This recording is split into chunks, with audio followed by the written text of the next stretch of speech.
Captain John Mason straightened his uniform and glanced at Diplomatic Officer Lisa Carter as they waited outside the massive doors of the Galactic Council chamber. This was humanity's first official appearance before the Council since Earth had discovered faster-than-light travel just 18 months ago. "Remember," Lisa whispered, "we're here to observe and learn. No matter what happens, stay calm." John nodded, his jaw tight. 6 months of training in alien protocols hadn't prepared him for the knot in his stomach. The doors slid open with a soft hiss, revealing a circular chamber filled with representatives from over 30 alien species.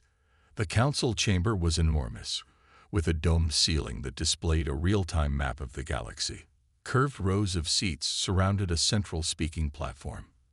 The most prominent positions belonged to the 3 dominant species: the insectoid saurians with their gleaming carapaces, the tall and slender viridians with skin that shifted colors like an octopus, and the stocky, fur-covered Galtonians.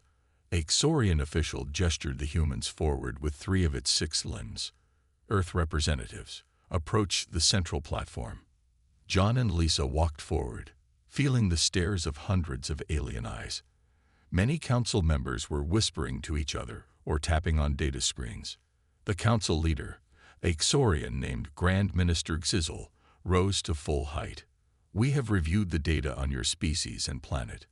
Earth has only achieved space travel within the last century and faster-than-light capability in the last 2 years. Your technological development is rudimentary."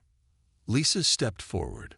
"With respect, Grand Minister, humanity has made remarkable progress in a short time. We hope to learn from the Council and contribute." "Contribute?"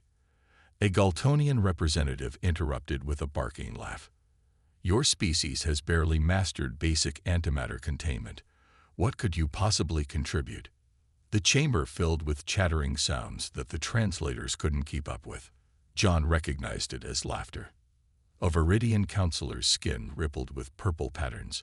"I propose we classify Earth as a Category 3 subordinate species. They clearly need guidance and oversight." John felt his face flush, but kept his expression neutral. Lisa placed a warning hand on his arm. "The Council will vote," Xizzle announced. On the massive screens around the chamber, tallies appeared as representatives cast their votes. It took less than 2 minutes for the results to display. 28 in favor, 3 abstentions, no objections.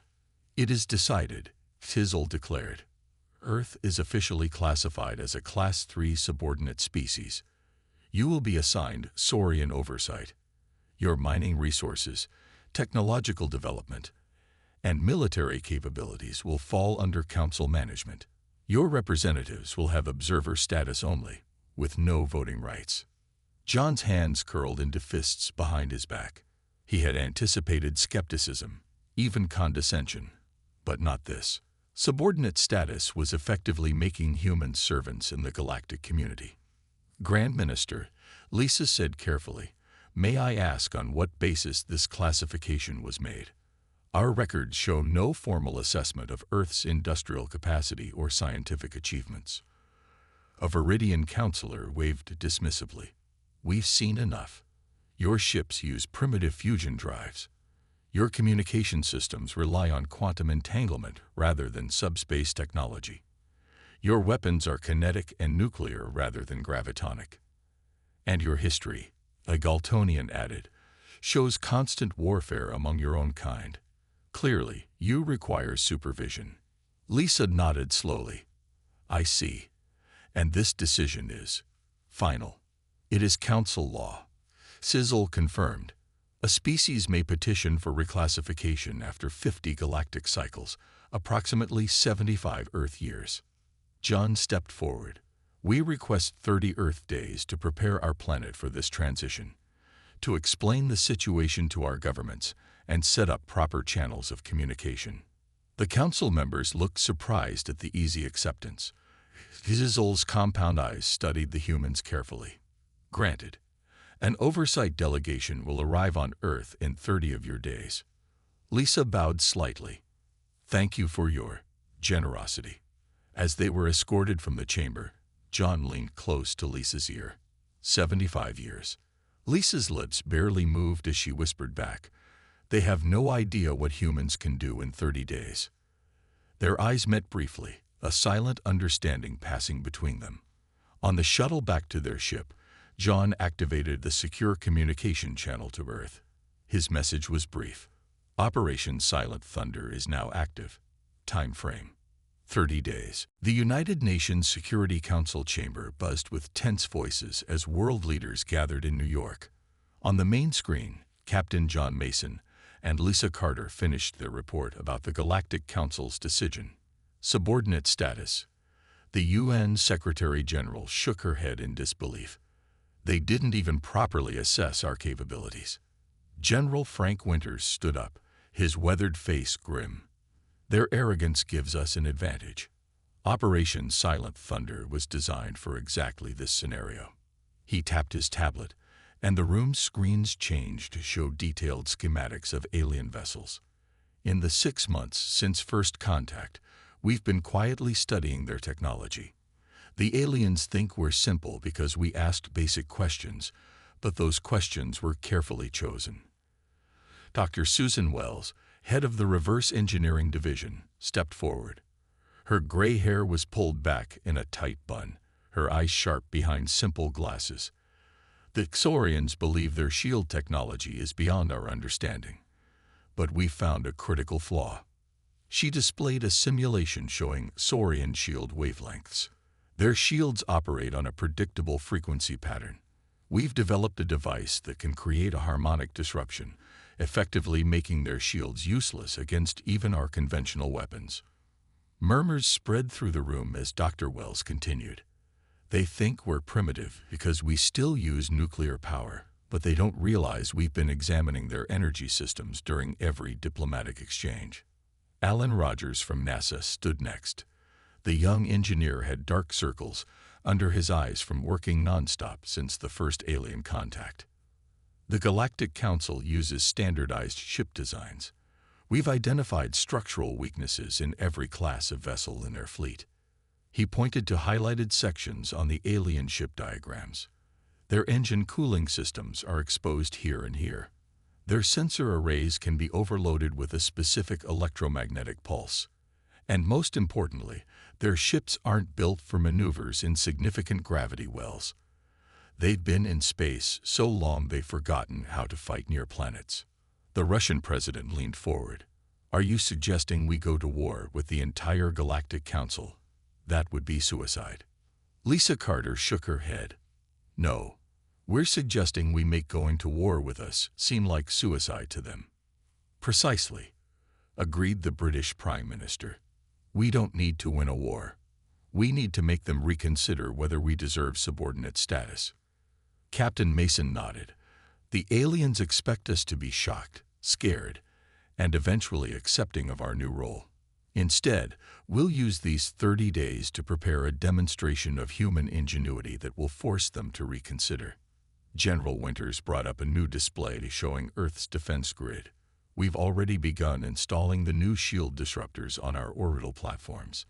Manufacturing of specialized EMP weapons is underway at facilities in 12 countries." The Chinese premier spoke up. "What about their spies? Surely they'll be watching us." Lisa smiled slightly. "We're counting on it. We've prepared a series of visible facilities that appear to be our main research centers. Meanwhile, the real work will happen in underground bases and inside mountains where their sensors can't penetrate." Dr. Wells added, "The Xorians' scanning technology is actually quite limited. They rely on quantum signatures, which can be blocked by certain mineral compositions. We've identified 23 locations around the world that are naturally shielded." The Secretary General looked around the room at the determined faces. "Very well. Operation Silent Thunder is now our top priority. All other concerns are secondary." General Winters stood at attention. "I've already prepared task assignments for every nation. Colonel Peter Hammond will coordinate our global defense network. We need to present a unified front when their delegation arrives." As the meeting concluded, Captain Mason looked out the window at the New York skyline. "They think they have 75 years before we can petition for reclassification," he said quietly to Lisa. Let's show them what humans can do in 30 days. Lisa nodded. The clock is ticking.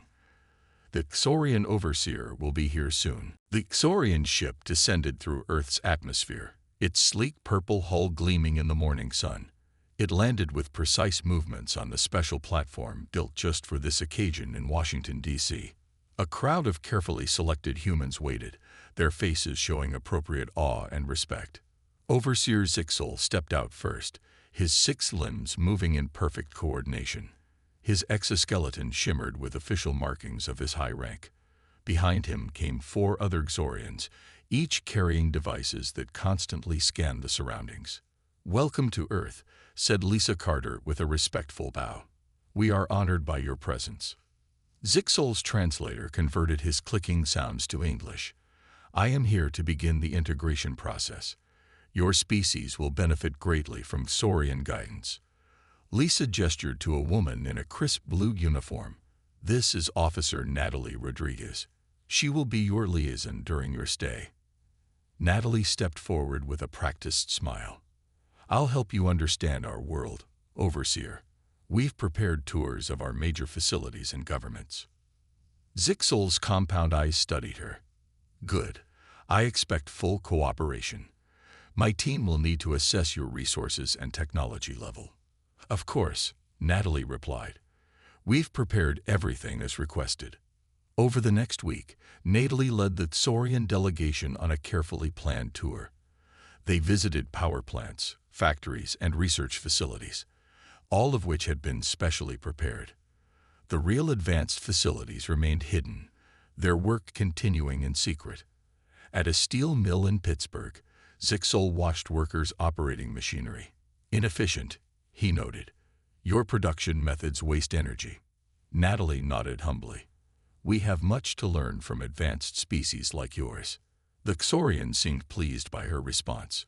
"The Council was correct about your classification. You show promise, but need guidance." What Zixel didn't notice was how the workers exchanged quick glances, or how certain machines were older models brought out of storage specifically for this tour. In California, the delegation visited a university. Students asked simple questions about Xorian culture, appearing eager to learn. Zixel lectured them on the superiority of Xorian education systems, unaware that many students were actually top scientists gathering information with every word he spoke. At one point, Zixel requested to see a military base. Natalie took him to a training facility where soldiers performed basic drills. "Your weapons are primitive," Zixel observed as soldiers fired conventional rifles at targets. "Projectile weapons are inefficient in space. Space warfare is new to us," Natalie admitted with apparent embarrassment. Later that evening, in a secure room beneath the Pentagon, Natalie met with Colonel Peter Hammond. The chamber was lined with special minerals that blocked alien scanning technology. "How is our guest enjoying his stay?" Hammond asked. Natalie smiled. "Completely convinced of our inferiority. He hasn't suspected a thing." Hammond nodded. "Good. While he's been touring our decoy facilities, we've made significant progress.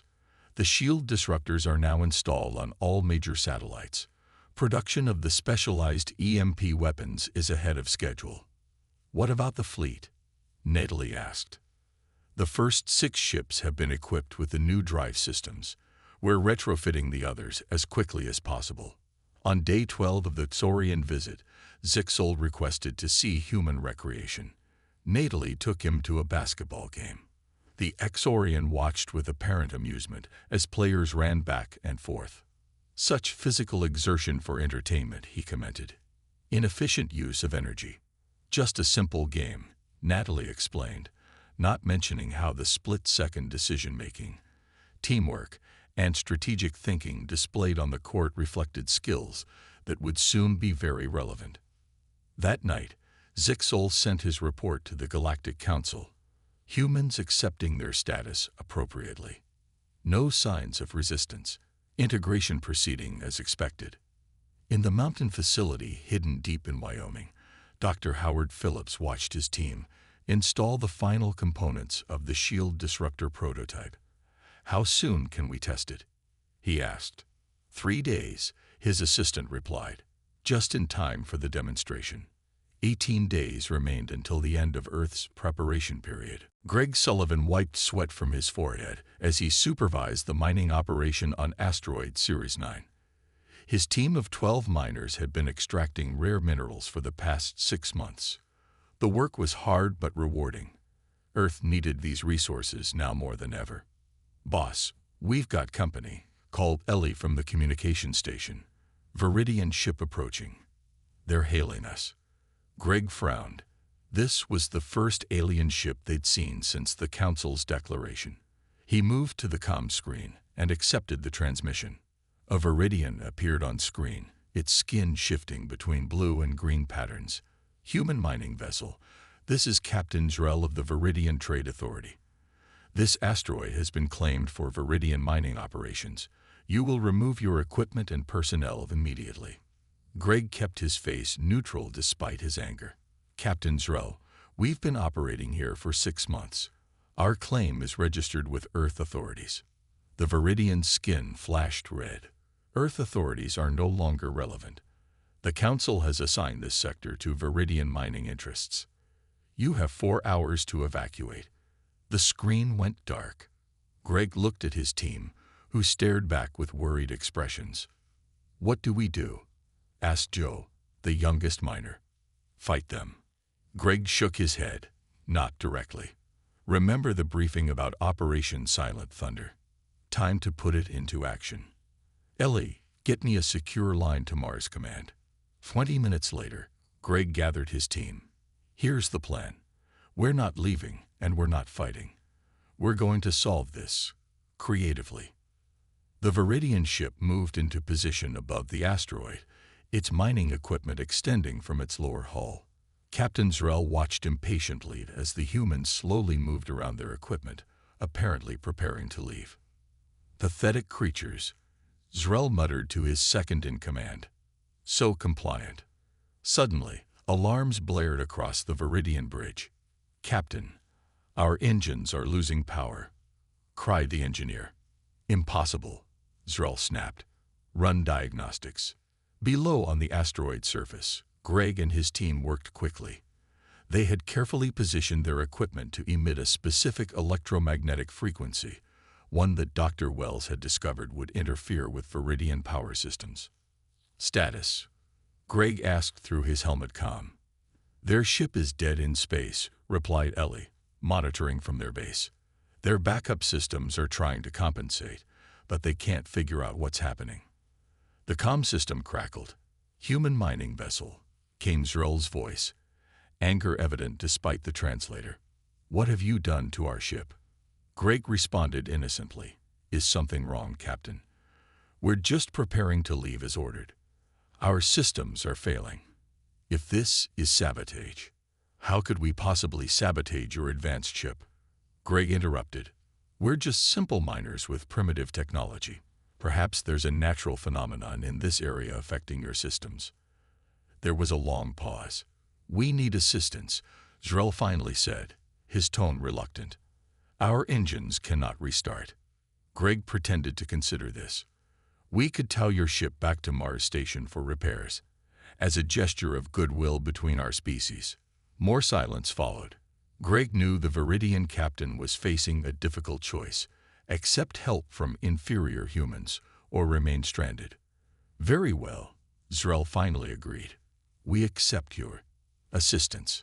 2 hours later, the human mining vessel was towing the disabled Viridian ship toward Mars. Greg had carefully repositioned their equipment to stop the interference, but the Viridians remained unaware of what had actually happened. In his private cabin, Greg sent a coded message to Earth. "First contact situation resolved. No direct confrontation. No casualties."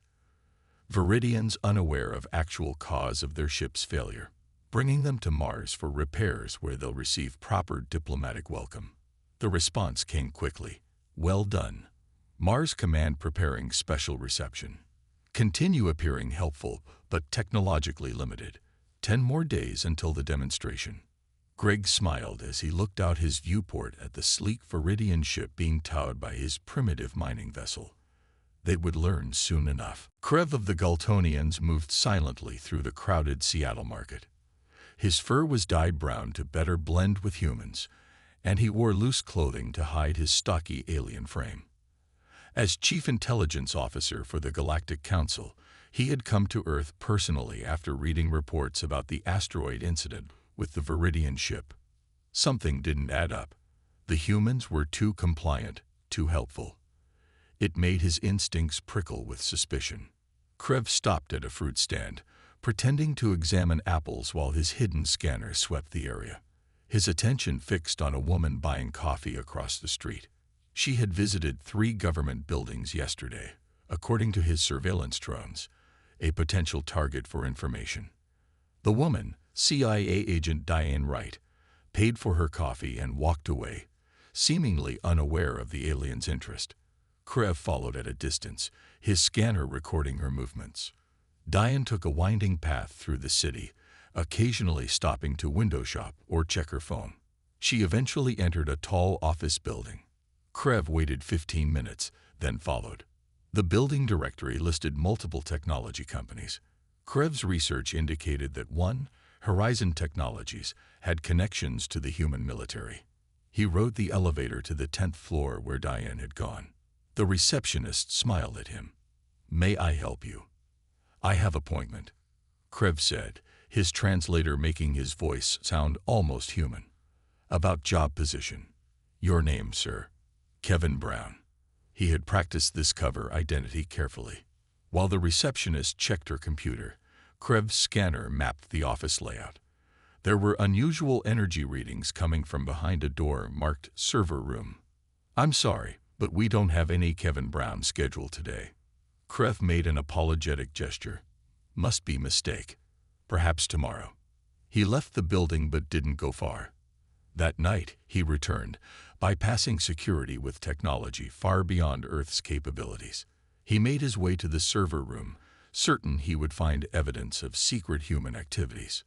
The door opened easily with his universal access tool. Inside, servers hummed quietly. Krev connected his data extraction device and began downloading files. The door suddenly opened. Diane Wright stood there, gun pointed at him. "Quite late for a job interview, isn't it, Kevin?" she said. Krev's fur bristled with surprise. "How did you know you were following me?" "That your Galtonian intelligence. Please, your surveillance tech may be advanced, but your tradecraft needs work." Krev reached slowly for a hidden weapon. "You've made mistake. Interfering with council representative is serious offense." Diane smiled. "You're not here officially. The council doesn't do spy work openly. You're here because something's bothering you about us humans." She stepped aside. "Go ahead. Take your data. I won't stop you." Krev hesitated, suspicious of the easy victory. He disconnected his device and moved cautiously toward the door. "Just one thing," Diane added as he passed. "What you're looking for isn't here. This is a commercial research facility. Real classified work happens elsewhere." 3 days later, Krebs' analysis of the stolen data revealed only ordinary business records and some modest technological research. Nothing that explained his suspicions about human activities. Using advanced tracking methods, he followed Diane to Chicago, then Denver, and finally to a remote facility in Wyoming. The building appeared to be a simple research station studying atmospheric conditions. His scan showed nothing unusual, yet something felt wrong. The security was too light for an important facility. The personnel too few. Krev spent days observing before finding what he believed was a hidden entrance on the north side. Using his stealth tech, he slipped inside during a shift change. The interior matched the mundane exterior, simple labs, basic equipment. He accessed a computer terminal and downloaded more files. Only when he was safely back in his hidden ship did Krev examine his prize. The files contained exactly what he'd expect from an atmospheric research station, nothing more. Frustrated, he ran a deeper analysis and discovered something odd. The data patterns were too perfect, too consistent, almost as if "they're fake," he muttered. At that moment, his ship's sensors detected an unusual energy signature from deep beneath the Wyoming facility, a signature his instruments couldn't identify. Miles below the fake research station, Dr. Howard Phillips watched energy readings stabilize on the shield disruptor prototype. "Test successful," he announced to his team. "The Galtonian spy above us hasn't detected a thing." 7 days remained until Earth's demonstration. Commander Vrex of the Xorian fleet emerged from his ship onto the red Martian soil. He surveyed the small human colony with his compound eyes, unimpressed by the dome structures and simple airlocks. 20 Xorian soldiers followed him, their weapons visible but not raised. "Begin construction of the base immediately," Vrex ordered. "The human presence here is minimal and irrelevant." A human approached in a Mars colony uniform. "Commander, I'm Colonel Maria Bennett of the Earth-Mars Defense Force. May I ask what you're doing?" Vrex's mandibles clicked with amusement. "The Galactic Council has declared this system open for development by advanced species. We are establishing a military outpost." "This colony has been under Earth protection for 15 years, Bennett replied calmly. "We weren't informed of any plans for Xorian base." "You don't need to be informed," Vrex said dismissively. "Your subordinate status was clearly established. Your permission is not required." Bennett nodded slowly. "I see. In that case, I should inform you that we have a training exercise scheduled in this area today." "Postpone it," Vrex ordered. "I'm afraid that's not possible. The exercise begins in 30 minutes. For your safety, I suggest relocating your landing site to the southern hemisphere." Vrex's exoskeleton bristled with anger. "You dare to give me orders? Your primitive training exercises are irrelevant to our operations." Bennett shrugged. "As you wish. I've provided fair warning." She touched her communicator. "Bennett to command. The visitors have declined to relocate. Proceed with training as scheduled." She walked away, leaving Vrex fuming. The Xorian commander turned to his crew. "Begin unloading equipment. Ignore the humans." 28 minutes later, Vrex was supervising the marking of the base perimeter when one of his officers called out in alarm. "Commander, multiple objects approaching from orbit." Vrex looked up at the red Martian sky. His scanner showed nothing, but suddenly 6 sleek ships appeared as if from nowhere, surrounding the Xorian vessel. They had simply materialized. "Impossible," Vrex whispered. His scanner still showed no sign of the ships that were clearly visible to his eyes. His communication system crackled. "Xorian vessel, this is Captain Kyle Jackson of the Earth-Mars Defense Force. We are conducting stealth system training in this area. Please be advised that our exercises will include shield harmonics testing and targeting drills." The human ships moved in perfect formation, their movements precise and coordinated. They began a series of maneuvers that brought them closer to the Xorian ship with each pass. Vrex's second-in-command looked nervous. "Sir, how are they evading our scanners? Even primitive vessels should register." "I don't know," Vrex admitted. He opened a channel. "Human vessels, you are interfering with a council-sanctioned operation. Withdraw immediately." Bennett's voice replied instead of Jackson's. "Commander Vrex, we're simply conducting our scheduled training. If our presence is inconvenient, perhaps you should consider relocating, as I suggested earlier." One of the human ships suddenly appeared directly above the Xorian vessel, having somehow moved without being tracked. Another appeared behind, and a third to the side. Each was in perfect firing position. Vrex felt cold fear despite the Martian heat. The humans shouldn't have this technology. Their ships shouldn't be able to move undetected by Xorian sensors. "Sir," his tactical officer reported, "they appear to be using some form of advanced stealth system. Our weapons can't lock onto their ships." Vrex made a quick decision. "Recall all personnel. We're leaving." As the Xorians hurriedly returned to their ship, Bennett approached Vrex again. "Is there a problem, Commander?" "This location is unsuitable," Vrex said stiffly. We will select another. Bennett nodded politely. Of course. Safe travels. Back on his ship, heading away from Mars, Vrex prepared his report to the Council. How could he explain being driven off by a supposedly primitive species without firing a single shot? The humans had displayed technology that should be beyond their capabilities.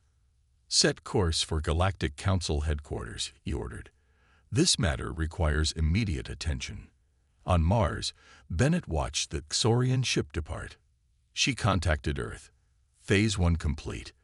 They took the bait. 4 days remained until Earth's full demonstration. The great chamber of the Galactic Council buzzed with angry voices. Emergency sessions were rare, but the events on Mars had caused considerable alarm. Representatives from 30 species filled the curved rows of seats, their attention focused on the central platform. Grand Minister Xizul called for order. The Council will hear the complaint from Commander Vrex regarding human activities on Mars. Vrex stepped forward, his exoskeleton polished for the formal occasion. Honored Council members, I attempted to establish a security outpost on Mars as permitted by human subordinate status. Instead, I encountered military resistance. The humans displayed technology that should be beyond their capabilities. Murmurs spread through the chamber. A Viridian representative stood. We have received similar reports. A mining vessel was disabled near Earth's asteroid belt by unknown means. The humans claimed it was a natural phenomenon, but our engineers found no explanation. Krev of the Galtonians joined the discussion. My intelligence gathering on Earth suggests the humans are hiding their true technological level. I believe they have concealed facilities and capabilities. The chamber doors opened. Captain John Mason and Lisa Carter entered, accompanied by a tall woman in a formal military uniform with admiral insignia. The human representatives may approach, Sizzle announced. The 3 humans walked to the central platform. Lisa spoke first. Honored Council, we understand there are concerns about recent events. We've come to address them directly. John Mason gestured to their companion. May I present Admiral Laura Simmons, Earth's military strategic commander. Admiral Simmons stepped forward. Her gray hair was pulled back in a tight bun, her posture perfectly straight. The Council classified Earth as subordinate without proper assessment. Recent events have demonstrated this was perhaps premature. A Xorian counselor rose in anger. You dare to question the Council's judgment. Your primitive displays are mere tricks, not true advancement. Admiral Simmons smiled slightly. Then permit me to be more direct. She activated a small device, and the chamber's main screens changed to show a map of Xorian space. This is your home system, she said calmly. You have 23 military bases spread across these locations. She pointed to spots on the map that made several Xorian representatives gasp. You maintain a fleet of 114 warships, including 32 with planet-destroying capabilities. The Xorian counselor's mandibles clicked in shock. This is classified information. How did you? We also know, Simmons continued, that your shield technology operates on 7 main frequency patterns, all of which are vulnerable to harmonic disruption. The chamber erupted in chaos. Sizzle banged his gavel for order. These claims are outrageous. Even if true, they change nothing about your status. John Mason stepped forward. During our 30-day preparation period, Earth established a defense grid around our entire solar system. We've developed countermeasures for every weapon system in the Galactic Registry. Impossible, shouted a Galtonian representative. Lisa Carter smiled. Perhaps a demonstration would be helpful. She nodded to Admiral Simmons, who touched her device again. The main screen showed a small Earth ship approaching an unmanned Xorian defense platform near the edge of Council space. The platform's shields glowed as they activated. The Earth ship fired a single, small projectile. When it hit the shields, they flickered and failed completely. That defense platform, Admiral Simmons explained, was using your most advanced shield configuration. The projectile contained a device developed by Dr. Susan Wells. It cost us approximately 1,000th of what your shields cost to build. Silence fell over the chamber. A Viridian counselor finally spoke. If what you claim is true, why not simply declare war after we classified you as subordinate? Admiral Simmons looked directly at Xizzle. We prefer peaceful solutions. War is inefficient. We merely wish to take our rightful place in the galactic community. Xizzle's compound eyes studied the humans carefully. The council will recess to discuss this matter. You will have our decision in one standard day. As the humans left the chamber, Lisa whispered to John, "Do you think they'll reconsider?" John glanced back at the shocked faces of the council members. They don't have much choice. Admiral Simmons nodded. Phase 2 complete. Now we wait. The great chamber of the Galactic Council was filled to capacity. Species from across the galaxy had arrived to witness the unprecedented reclassification hearing. In the center of the chamber, John Mason, Lisa Carter, and Admiral Simmons stood calmly, waiting for the decision that would determine Earth's future. Grand Minister Xizzle entered with the 12 senior counselors. The chamber fell silent as he took his position. After extensive deliberation, Xizzle announced, "The Council has reached a decision regarding Earth's classification." The silence deepened. Even the typically chatty Viridians were still. Evidence presented by Earth representatives demonstrates capabilities far beyond initial assessments. Their technological advancement, particularly in defensive systems and intelligence gathering, indicates a civilization that cannot be accurately classified as subordinate. Xizzle paused, his compound eyes fixed on the human representatives. Therefore, by unanimous vote, Earth is reclassified as a Class 1 independent species with full council rights and privileges, effective immediately. Murmurs spread through the chamber. Such a dramatic reclassification was unprecedented in council history. Lisa Carter stepped forward. The people of Earth thank the council for this reconsideration. We look forward to peaceful and productive relations with all species. A Galtonian counselor spoke next. While we acknowledge your capabilities, some council members express concern about potential human aggression. Your rapid military advancement is worrying. Admiral Simmons smiled. We understand those concerns. That's why Earth proposes a series of technological and strategic partnerships.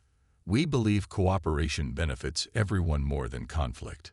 She gestured and images appeared on the main screens showing collaborative projects. Dr. Susan Wells has already begun working with Galtonian scientists on improved defensive systems that benefit both our species. Another image showed engineer Alan Rogers alongside Viridian shipbuilders. Our engineers have identified ways to improve fleet efficiency by 23% using principles developed during our brief period of space exploration. John Mason addressed the council directly. Earth is establishing an interspecies collaborative force under Admiral Simmons' command. All council species are invited to participate. Together, we can address threats that might endanger any of us. The chamber buzzed with surprised conversations. The humans were offering partnership instead of demanding recognition or seeking revenge for their mistreatment. One of the Xorian counselors seemed suspicious. Why would you share your advantages after we attempted to subordinate your species? Lisa Carter's response was simple. Because that's what humans do. We compete, yes, but we thrive through cooperation. History shows we achieve more together than apart. As the session concluded, many representatives approached the humans with questions and partnership proposals. Species that had ignored Earth now sought alliances. Later, in a private meeting room, Overseer Zixel approached Captain Mason. The Xorian seemed troubled. There is something I do not understand, Zixel said. When the Council declared your species subordinate, you could have immediately demonstrated your capabilities. Why wait? Why go through the charade of showing us outdated facilities? Mason considered the question carefully. On Earth, there's an old saying, actions speak louder than words. We could have protested the classification, but showing you was more effective than telling you. But the deception was necessary, Mason finished. If we had immediately revealed our capabilities, many would have seen us as a threat. By waiting and responding strategically, we demonstrated both our capabilities and our restraint. Zixul's mandibles clicked thoughtfully, a most unusual approach. That's the thing about humans, Mason said with a smile. We're full of surprises. 6 months later, Earth hosted the next Galactic Council Summit. Representatives from previously unknown regions of space arrived specifically to meet the species that had convinced the Council to change its ancient classification system without firing a single shot. In her opening address, Admiral Simmons welcomed all species as equals. Today marks the beginning of a new era in galactic cooperation. Together, we face the future not as dominant and subordinate species, but as partners in exploration and discovery. The era of human subordination had lasted exactly 30 days. The era of human leadership was just beginning.